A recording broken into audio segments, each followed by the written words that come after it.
There are some stories you hear once and forget. Then there are the ones that stay with you. Not because you saw a ghost, not because something jumped out at you, but because something happened that shouldn't have been possible. These are 4 of those stories. My brother lived in an old house in Kentucky. The garage was detached from the house and surrounded by trees. One night, around midnight, he heard someone say his name. He thought it was a neighbor. Then it happened again. This time the voice came from inside the garage. He grabbed a flashlight and checked. Nothing. He came back inside and locked the door. 10 minutes later, he heard it again. Except this time, the voice sounded exactly like me. "Hey man," he called me immediately. I was at work nearly an hour away. He told me what happened. Then we heard something through the phone. A voice. It sounded like me. It said, "He's not home." My brother went silent. We both heard it. He hung up and left the house. The next morning he checked his security camera. At 12:17 a.m., the garage door opened. Nothing entered, nothing left. But the camera recorded a voice. My voice. It said, "He's not home." He moved out 3 weeks later. He never went back inside that garage. 2. The man on the trail. Chris went hiking alone every weekend. One Saturday he noticed a man standing between the trees. Dark jacket, jeans, just watching the trail. Chris walked past him. A few minutes later he looked back. The man was gone. Then Chris reached a fork in the trail. The same man was standing ahead of him. Chris walked past again. This time he heard footsteps behind him. He stopped. The footsteps stopped. He started walking. They started again.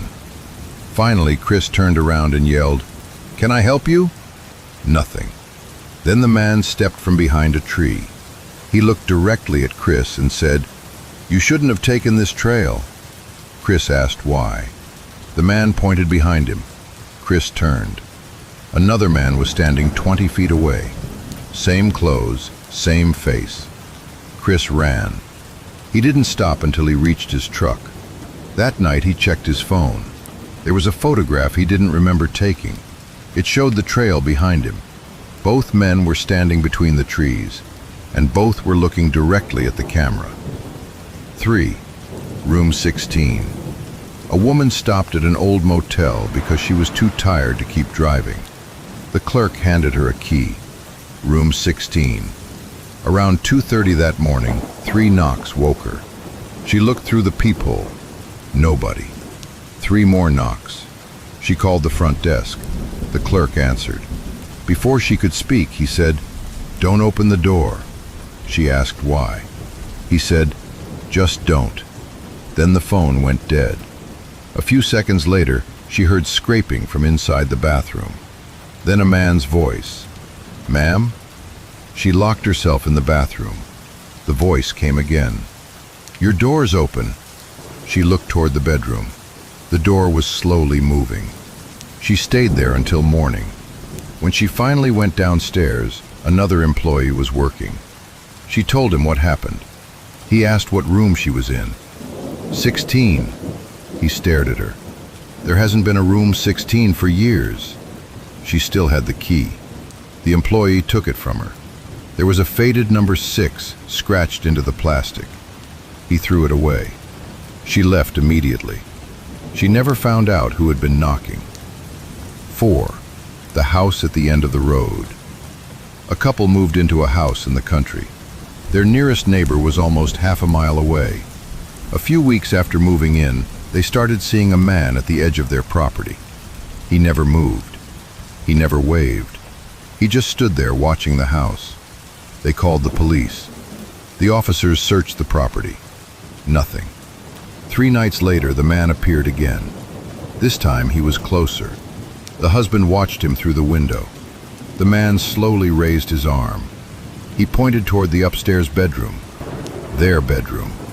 Then they heard footsteps upstairs. 1, 2, 3. Someone was walking across the floor. The husband grabbed a bat. His wife called 911. The footsteps stopped.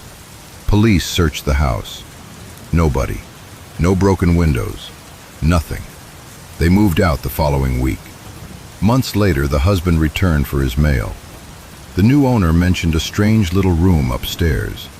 He said he couldn't get the door open. The husband asked where it was. The new owner pointed down the hallway. The husband recognized the door immediately. It was where the footsteps had stopped, right outside it. He didn't tell the new owner what happened. He just left, because he remembered something he'd forgotten. On their last night in that house, the footsteps hadn't stopped at the door. They had stopped because someone on the other side of it had started knocking. 3 slow knocks, then silence, and from inside the locked room, someone whispered his name.